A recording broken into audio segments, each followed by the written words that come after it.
자, 76번 제목 같이 한번 읽어볼게요. 다 같이 시작. 쉬운 길이 아니라 지름길을 가라. 자, 쉬운 길이 아니라 지름길을 가라 라고 하는 내용으로 제목으로 우리가 한번 살펴볼 텐데요. 자, 우리가 출애굽기 30장까지는 어떤 내용을 보았느냐. 하나님께서 이스라엘 백성들에게 성막 지키를 주문하시면서 특별히 모세에게 어떻게 만들으라 라고 이제 설계도를 이제 전달하는 내용이 바로 30장까지 내용이었습니다. 그래서 구체적으로 성막을 어떻게 짓고 성막 안에 들어갈 기구들을 어떻게 어떤 재료로 만들어라. 그리고 마지막 부분에서는 향유 관유에 대해서 좀 나오면서 마지막으로 기름 부으심까지 이제 허락하시면서 그렇게 정리를 했었죠. 자, 오늘은 어떻게 보면 모세에게 전달한 그 성막의 설계도 그 모습 그대로 누가 만들 것이냐라고 하는 것에 대한 내용이죠. 그래서 성막을 실제로 제작할 사람들, 일꾼들을 선택하시는 장면이 바로 오늘 말씀의 전체적인 내용입니다. 자, 오늘 두 사람이 선택이 되었죠. 부살렐하고 오홀리압이라고 하는 이 두 사람이 선택되어져서 이 성막 제작하는 것에 이제 감독과 어떤 리더십의 역할을 감당하게 됩니다. 자, 오늘 말씀의 주제는요. 하나님의 일이 어떤 사람과 더불어 이루어지는가, 하나님의 일이. 그리고 하나님의 일은 어떻게 이루어져 가야 하는 것이 맞는 것이냐라고 하는 것에 대한 내용을 우리가 주제로 함께 생각해 볼 수 있을 것 같습니다. 자, 1번서부터 우리가 같이 요지를 한번 읽어보면서 함께 나누도록 하겠습니다. 자, 1번 다 같이 시작. 하나님의 부르심에 대한 순종이 신앙의 지름길이 되게 하라. 자, 하나님의 부르심에 대한 순종이 신앙의 지름길이 되게 하라라는 거죠. 자, 신앙생활을 어떻게 생각할 수 있느냐? 자, 쉬운 길에 대한 유혹을 버리고 순종으로 지름길을 가는 것이 바로 신앙생활입니다.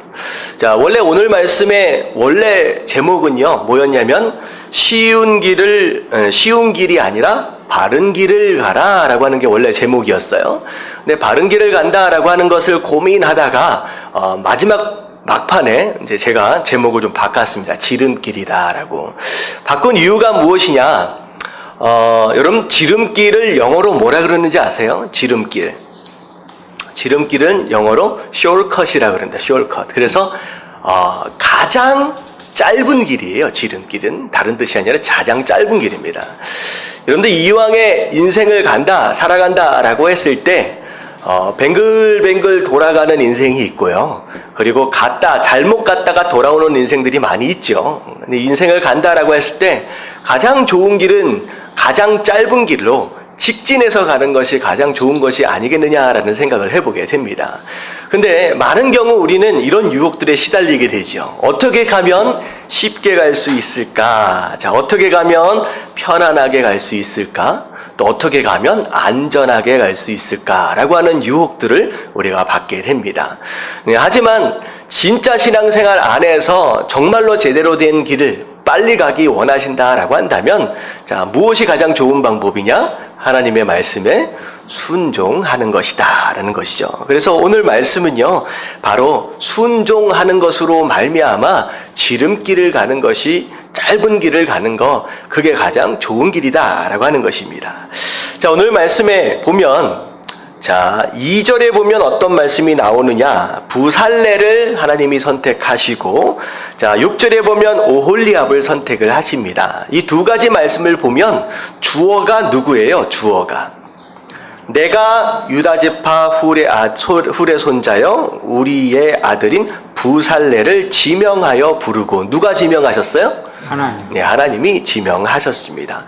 자, 오홀리압도 내가 오홀리압을 세웠다라고 말씀하시는 거죠. 그래서 하나님의 일은요, 내가 원해서 내가 하고 싶다고 누군가가 선택해줘서 다수결의 원칙으로 투표를 통하여서 그렇게 하는 게 아니라 누가 직접 선택하셨다?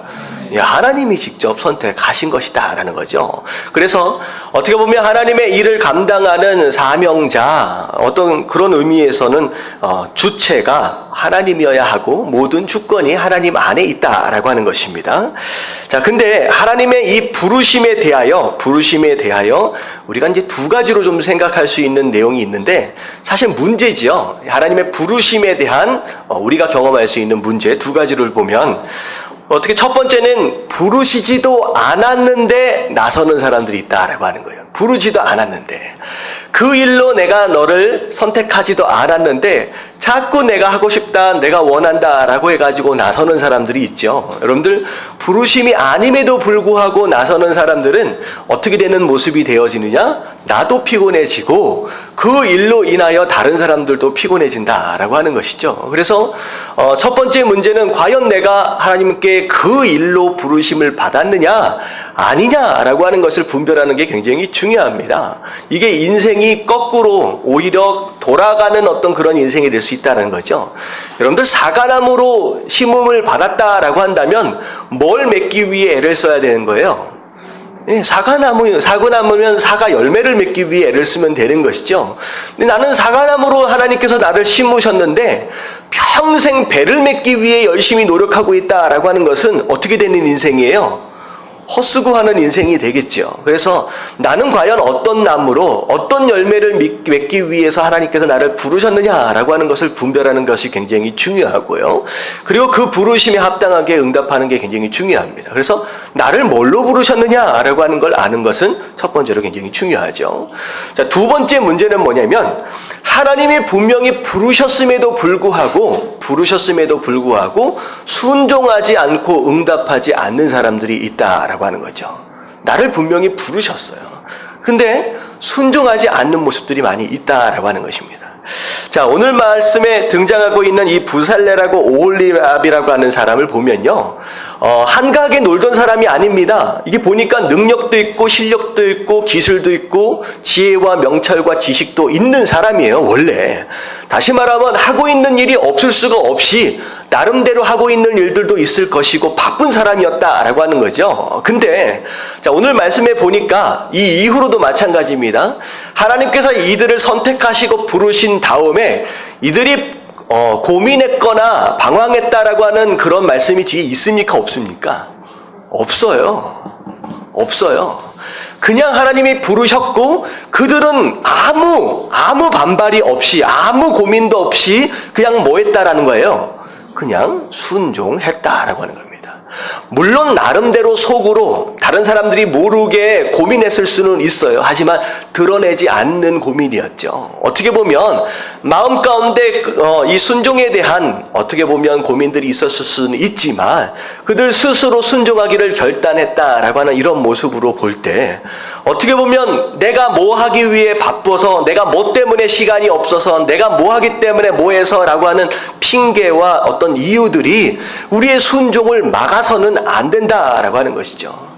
그러나 하나님께서 여러분들이 부르신다라고 한다면 여러 핑계나 이유가 없이 바로바로 순종하는 것이 그게 인생을 살아가는 데 있어서 가장 지름길이고 바로 바른 길이다라고 하는 거 여러분 깨달아지시길 주님의 이름으로 축원합니다. 그런 거예요. 바로 순종하면 되는데 그것에 대하여 고민하고 그것에 대하여 핑계대는 사람들이 많이 있다라고 하는 것이죠. 여러분 정말로 행복하기 원하시는 분 아멘 하십시다. 아멘. 진짜 행복해지길 원하신다라고 한다면요, 인생을요 순종함으로 단순화시키십시오.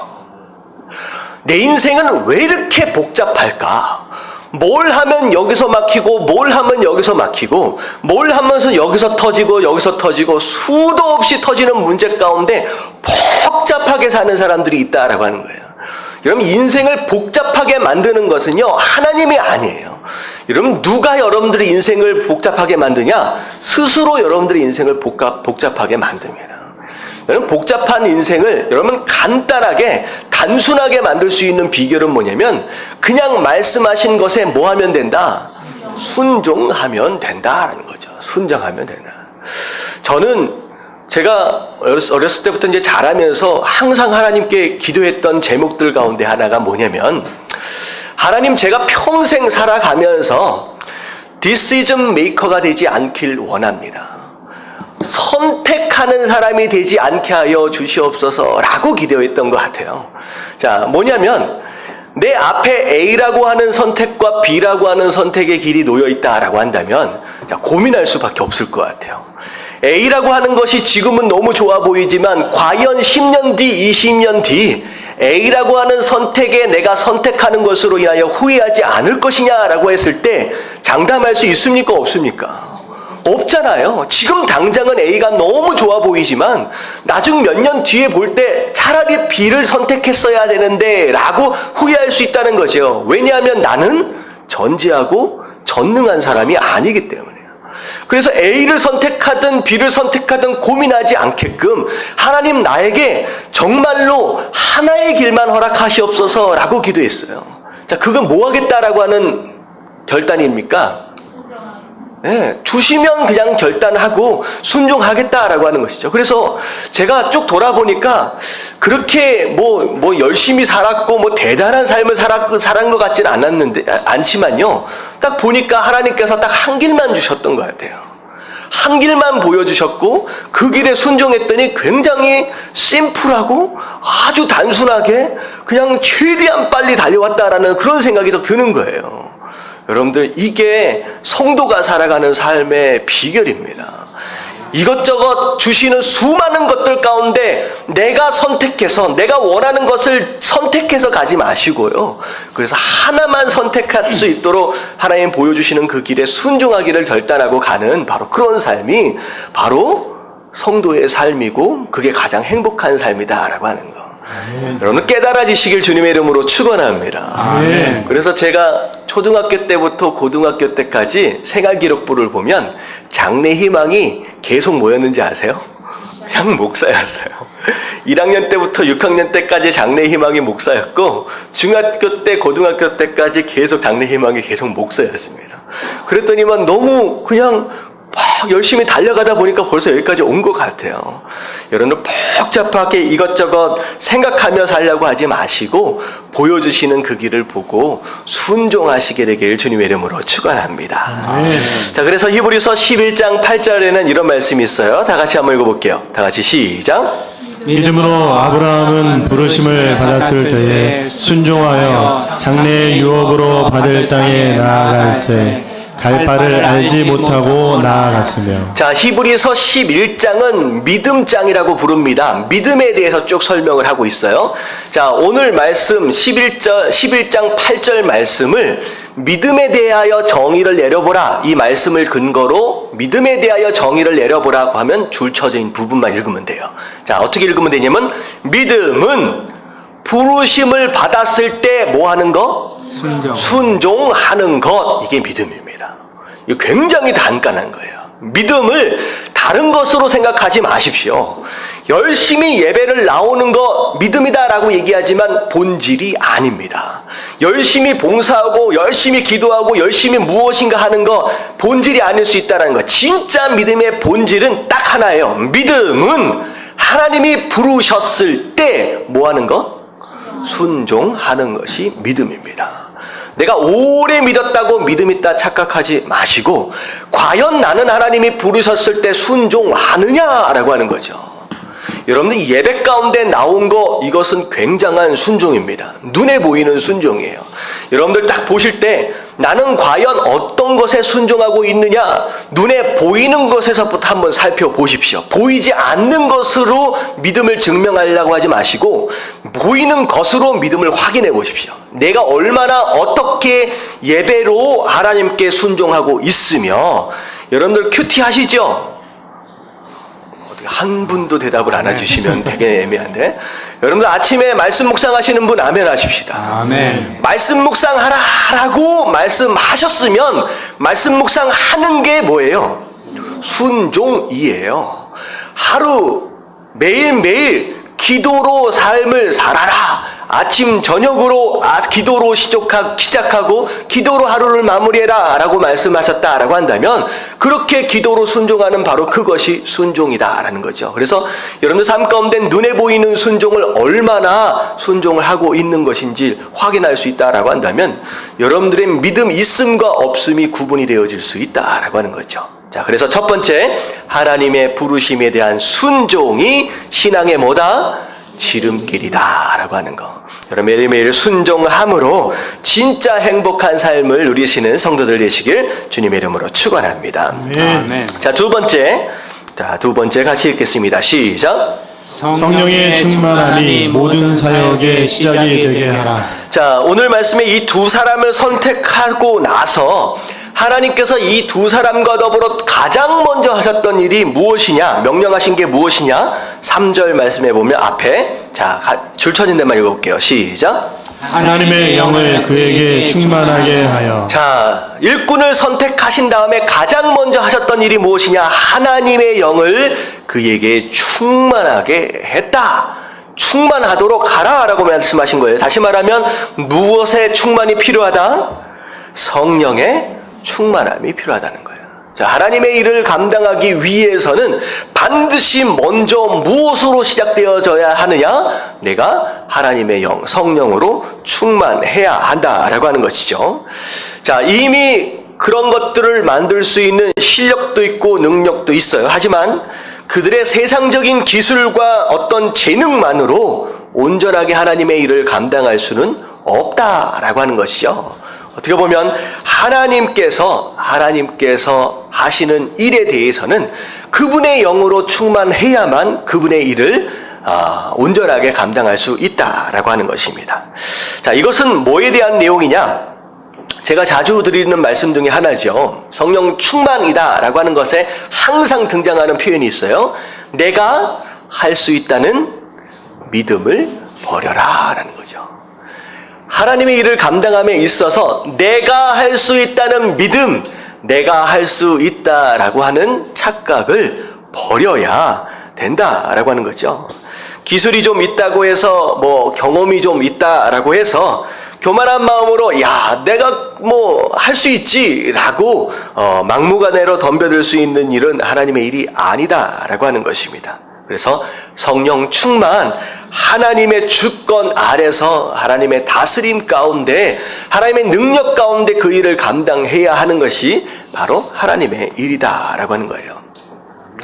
자, 모세 이야기를 한번 제가 할게요.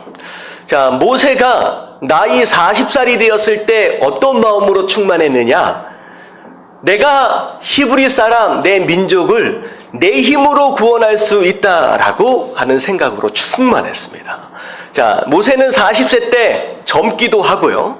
자, 실력도 있고요. 공부도 많이 했습니다. 그리고 심지어 히브리 족속이었음에도 불구하고 어떤 자리에 있었어요? 애굽의 왕자의 자리에 있었습니다.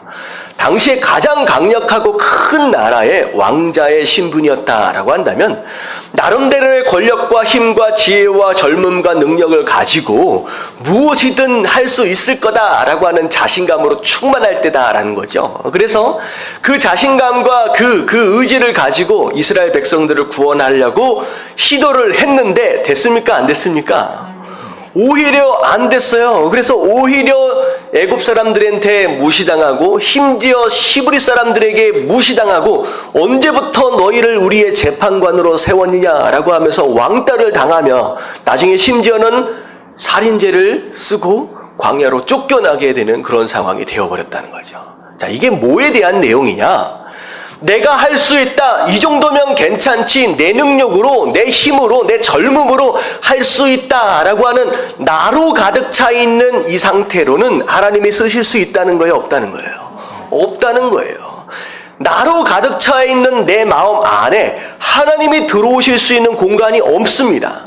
다시 말하면 하나님이 그 인생과 더불어 하실 수 있는 일이 없는 거예요. 내 안에 내가 너무 가득 차 있으니까. 그러니까 하나님이 뭐라고 말씀하시면 안 된다라고 말씀하셔놓고 거절하셔놓고 하나님 함께 하시지 않는 가운데 광야로 쫓아내버리세요.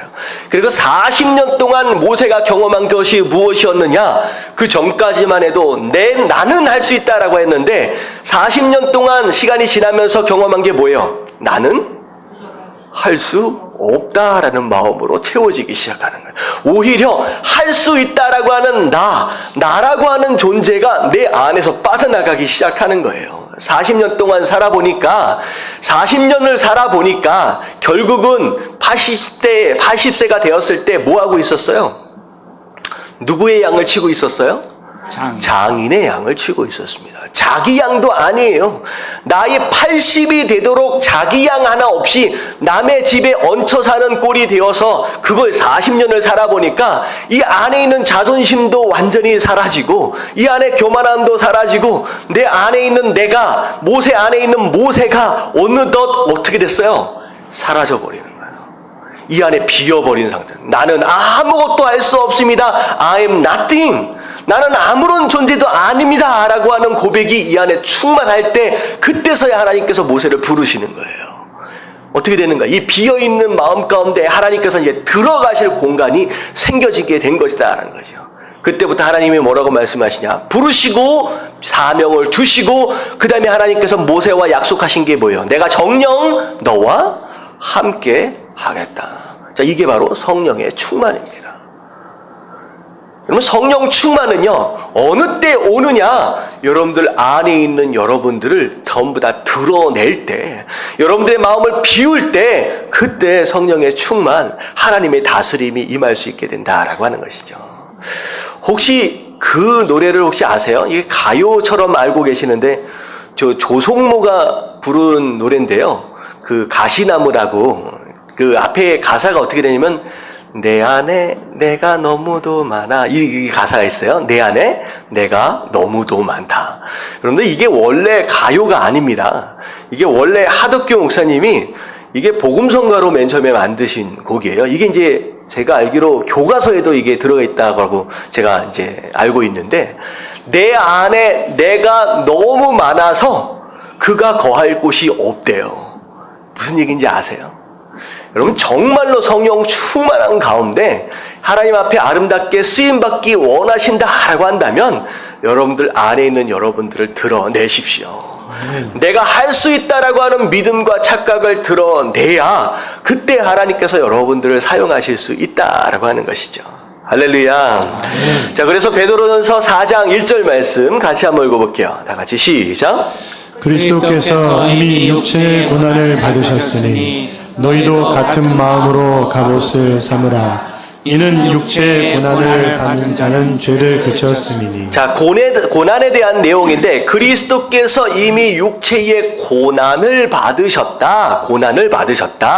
너희도 같은 마음으로, 다시 말하면 너희도 함께 뭘 받아라?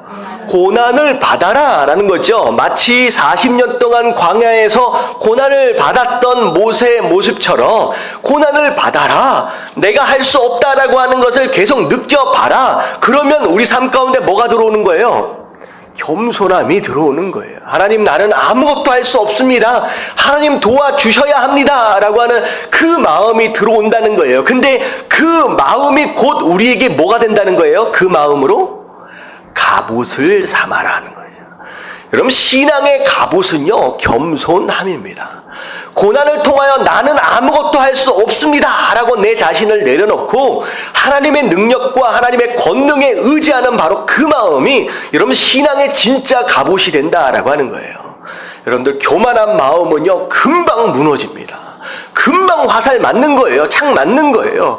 여러분들 교만한 마음으로 이것저것에 시험 들어서 자빠지지 마시고 겸손한 마음으로 철저하게 준비되어지고 방어되어져서 어떤 전쟁 가운데, 어떤 영적 전쟁 가운데서도 여러분 승리하시는 저 여러분들 되시길 주님의 이름으로 축원합니다.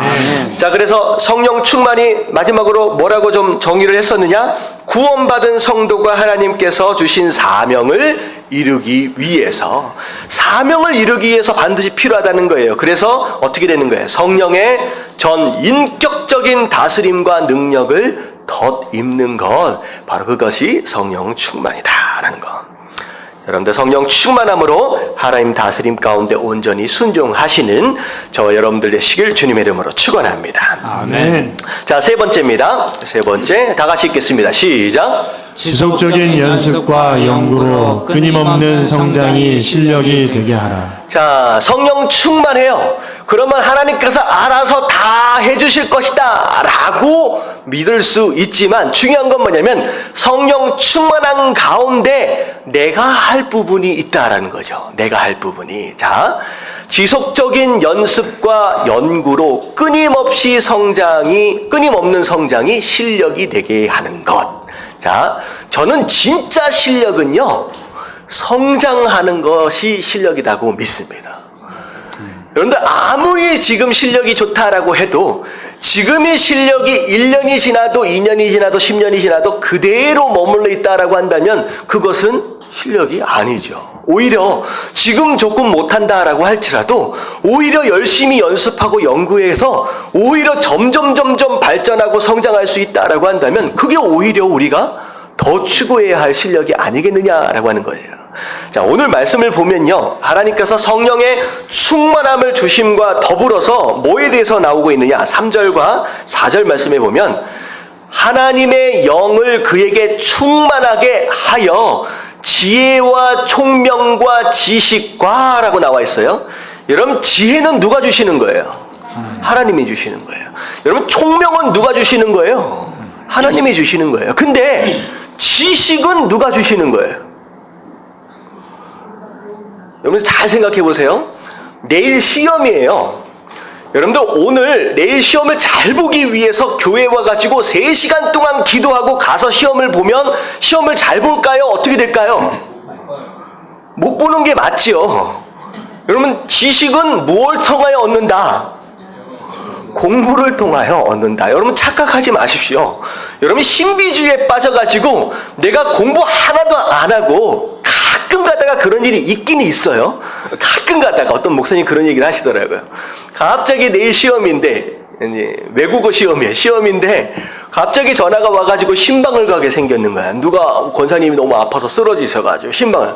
공부해야 할 시간인데 이거 공부 안 하면 하나도 못 푸는데, 근데 정말로 신방을 갔다 와서 1시간도 공부도 못하고 시험을 보러 가셨는데 아는 문제만 나왔대. 여러분 그것은요 10만 분에 한 번 일어날까 말까 하는 그런 얘기입니다. 여러분들 그렇게 그걸 요행수를 바라지 마십시오. 지식은 무엇을 통하여 얻는다? 공부를 통하여 얻는다. 기도 많이 한다고 되는 일이 아니에요. 우리 학생들 교회 와서 기도 많이 한다고 되는 게 아니라 뭐도 열심히 해야 된다. 공부도 열심히 해야 한다. 여러 가지 재주는 무엇을 통하여 얻어지는 것입니까? 연습을 통하여 얻어집니다. 자, 연구는 뭐 하는 것이 연구예요? 어떻게 하면 더 잘할 수 있을까? 잘 만들어낼 수 있을까? 고민하는 게 연구예요. 여러분들 이 기독교인들이 가장 약한 게 이건 것 같아. 딱 믿은 다음에 기도하면 다 될 것처럼 착각하는데 아니에요. 성경 그 어디서도 이 지식과 재주와 이 연구에 대해서 그냥 기도만 하면 다 된다라고 하는 구절은 한 군데도 없습니다. 제가 예를 하나를 들어드릴게요. 다윗은요 달인이었습니다. 최소한 2부분에 있어서의 달인이에요. 자, 첫 번째는 무엇이냐? 수금 연주하는 데 있어서의 달인입니다. 사울 왕이 악귀가 들었을 때 그 악귀를 쫓아내기 위해서 초청을 받은 사람이 누구였느냐? 다윗이었습니다. 이스라엘에서 가장 수금을 가장 잘 타는 사람이에요. 악기 연주를 가장 잘하는 사람이었어요. 가장 잘했다라고 하는 건 뭘 통하여 얻을 수 있을까요? 뭘 통하여? 다윗은요 양을 치면서 매일마다 수금을 연주를 했습니다. 하나님을 찬양하는 것에 달인이 되었던 사람이에요. 갑자기 없던 실력이 갑자기 생긴 게 아니라 꾸준하고 오래된 연습을 통하여 수금을 잘 탈 수 있게 되었다라는 거죠. 마찬가지예요. 우리 찬양팀 같은 경우에 악기 연주하는 거, 기도 많이 한다고 되는 거일 수도 있지만 마땅히 해야 할 연습에 소홀히 해서는 안 된다라고 하는 거죠. 다윗은 그런 사람이었어요. 그리고 생각해 보세요. 골리앗을 잡으러 나갔을 때 다윗은 이미 뭐의 달인이었어요? 물맷질 하는 것의 달인이었던 사람입니다. 물맷질 하는 것의 달인이었던 사람. 이미 그는 양을 치고 있는 사이엔 무엇과 무엇을 물매로 이미 때려 잡아본 경험이 있었느냐? 사자와 곰을 때려 잡았던 경험이 있는 사람이에요. 그냥 돌려보지도 못하고 제대로 연습도 안 됐는데 어쩌다가 던졌는데 하나님께서 정말로 도와주셔가지고 재수 좋게 거기에 머리에 딱 맞힌 게 아니라 이미 이 다윗은 평소에 연습하고 훈련한 가운데 실력이 있는 사람이었다라고 하는 거죠. 여러분, 기독교인은 열심히 일해야 하고 열심히 공부해야 하고 열심히 자기에게 주어진 그 부르심의 최고가 되기 위해서 열심히 노력해야 하는 사람들이다라고 하는 거. 여러분, 깨달아지시길 주님의 이름으로 축원합니다. 기도만 하면 하나님이 알아서 해주겠지라고 손 놓고 있어서는 안 된다라고 하는 것이죠. 최고가 돼야 해요. 자기에게 맡겨주는 것이. 그래서 지속적인 연습과 연구를 통하여 스스로를 명품으로 만들어 가십시오. 처음부터 명품이 되어지는 게 아니라 여러분들 스스로 연습을 하는 거예요. 최고가 되어지기 위해서. 그래서 내가 뭘 한다라고 했을 때 내가 이 부분에 있어서는 이 한국 땅에서 전 세계에서 최고가 되겠다라고 하는 그 마음으로 끊임없이 연구하고 고민할 수 있는, 그리고 연습하고 훈련할 수 있는 마음의 자세들이 되어져 있어야 한다라고 하는 거. 여러분들의 가치를 이런 훈련과 연습을 통하여 상승시키십시오. 그게 어떻게 보면 여러분들에게 주신 재능과 은사를 개발하도록 하신 하나님의 뜻이다라고 하는 거예요. 재밌는 얘기가 있어서 하나를 소개를 할게요. 미국의 좀 큰 호텔인데 힐튼 호텔이라고 혹시 아세요? 이 힐튼 호텔에 처음 이제 세웠던 이 창시자가 그런 얘기를 했대요. 요만한 쇠막대기를 가지고 이 쇠막대기를 가지고 조금만 구부려 가지고 말발굽을 만들면 쇠막대기로만 남아 있을 때보다 얼마 정도의 가치가 상승이 되느냐? 2배 정도 가치가 상승이 된대요. 자, 근데 그 쇠막대기를 가지고 얇게 잘라 가지고 만약에 바늘을 만든다라고 한다면 그 가치가 67배 정도 상승이 된다라고 합니다. 근데 그것을 가지고 얇은 면도날을 만들면 어느 정도 가치가 상승이 되느냐? 657배 정도의 가치가 상승이 된대요. 근데 그 쇠막대기를 가지고 시계의 스프링을 만들면 얼마나 가치가 상승이 되느냐? 5만 배 정도 가치가 상승되어진대요. 저는 이 세상 사람의 이야기예요. 근데 저는 이 세상 사람의 이야기를 들으면서 과연 우리의 가치를 상승시키기 위해서 하나님이 하시는 어떤 성령의 충만함과 역사 그 이외에 내가 할 수 있는 노력과 내가 할 수 있는 연구, 훈련에 얼마나 매진하고 있느냐라고 하는 것을 우리가 돌아볼 필요가 있다라고 하는 것입니다. 여러분, 내가 할 일은 누가 해야 돼요? 내가 해야 합니다. 여러분, 열심을 내야 한다라고 하는 것이죠. 자, 그래서 마태복음 25장 24절부터 25절에 보면 무슨 내용이 나오느냐? 달란트 비유가 나와요. 하나님께서 우리에게 주신 달란트, 재능과 은사들이 있는데 5달란트 받은 사람, 2달란트 받은 사람은 어떻게 했어요? 그 받은 달란트를 가지고 열심히 개발하고 열심히 사용했습니다. 자, 그랬더니 그 5달란트가 어디까지 개발이 됐느냐? 10배까지, 그 2달란트가 4배까지 개발이 된 거예요. 자기의 가치를 연습과 훈련을 통하여 개발을 하고 성장을 한 겁니다. 근데 중요한 건 뭐냐면 이 1달란트 받은 사람, 이 정도 실력과 이 정도 재능 가지고 뭐에다 쓸까라고 하는 마음 가운데 뭐 해뒀어요? 그 재능을 땅에다 묻어뒀다, 사용하지 않았다. 다시 말하면 열심히 공부 안 하고 열심히 연구 안 하고 열심히 훈련받고 열심히 연습하지 않은 거예요. 자, 그래 놓고서 하는 얘기가 뭐냐? 24절에 줄쳐진 데만 읽어볼게요. 시작. 심지 않은 데서 거두고 해치지 않은 데서 모으는 줄을 내가 알았으므로. 자, 하나님이 주인이 어떤 분이냐라고 얘기를 했냐면 심지도 않았는데 거둔대요. 그리고 해치지도 않은 데서 뭔데요? 이 얘기는 뭐냐면 하나님은 전지하시고 전능하신 분이 아닙니까? 라는 얘기예요. 내가 해본들 얼마나 대단한 것이 나온다고 하나님이 알아서 해주실 수 있는 거 아닙니까? 라고 하나님께 그냥 다 맡겨버리고 나는 그냥 묻어놓고 있었다는 거죠. 자, 하나님께서 이 종을 향하여서 뭐라고 얘기해요? 악하고 게으르고 악한 종이다라고 얘기를 하는 거예요. 여러분들에게 주신 재능과 은사와 여러분들에게 주신 모든 이런 것들을 땅에다 묵혀놓지 마시고 열심히 연습하고 연구하고 훈련하는 것으로 말미암아 여러분들의 가치를 상승시키시고 성장해 가시고 그러므로 인하여 더 아름답게 하나님 앞에 쓰임받는 저와 여러분들 되시길 주님의 이름으로 축원합니다. 아멘. 자, 그리고 네 번째 같이 한번 읽어볼게요. 마지막입니다. 다 같이 시작.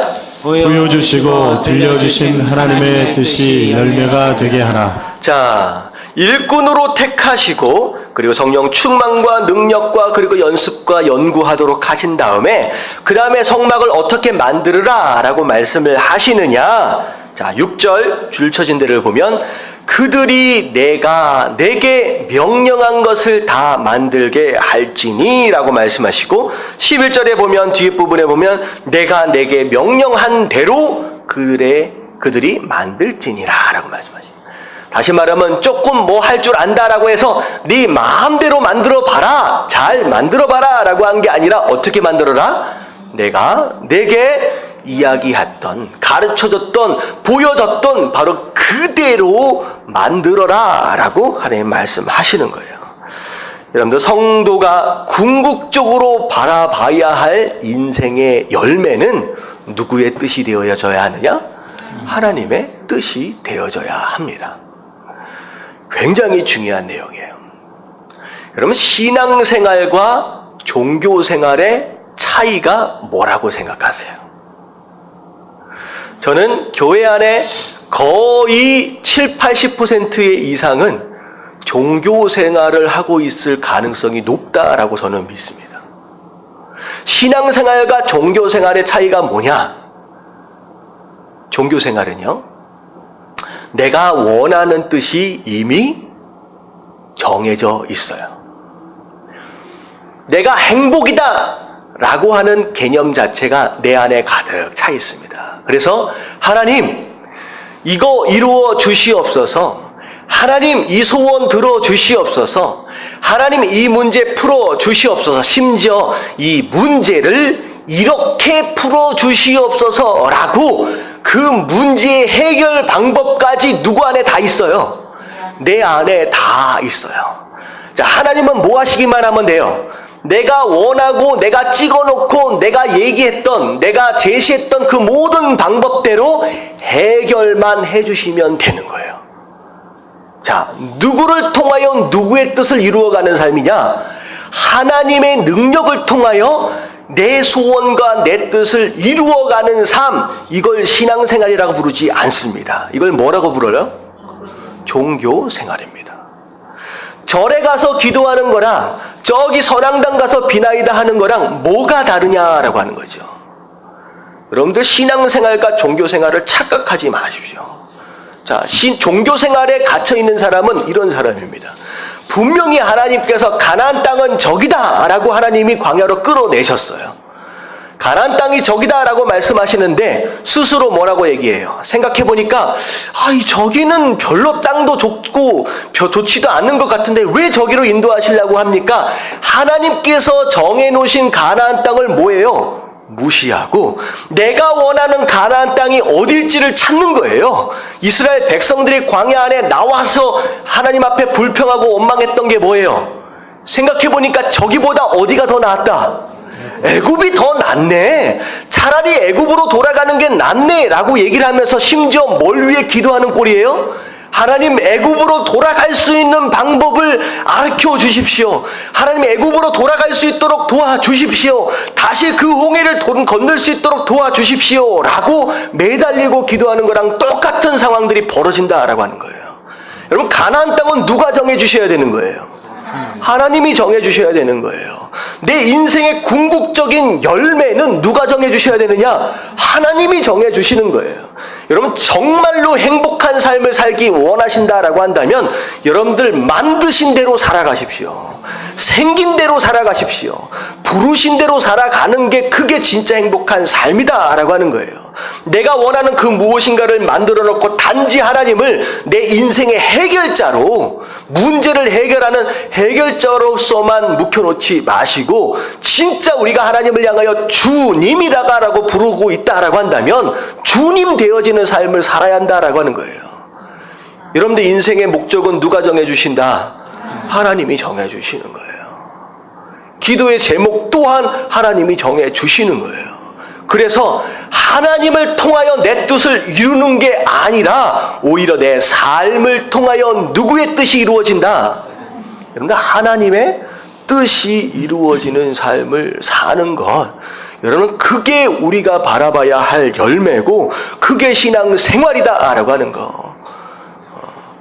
저는 예담교회에서 제가 말씀을 증거하는 순간서부터 제가 가장 중요하게 얘기하고자 하는 것이 바로 이겁니다. 그냥 복이나 받아라는 게 아니라는 거예요.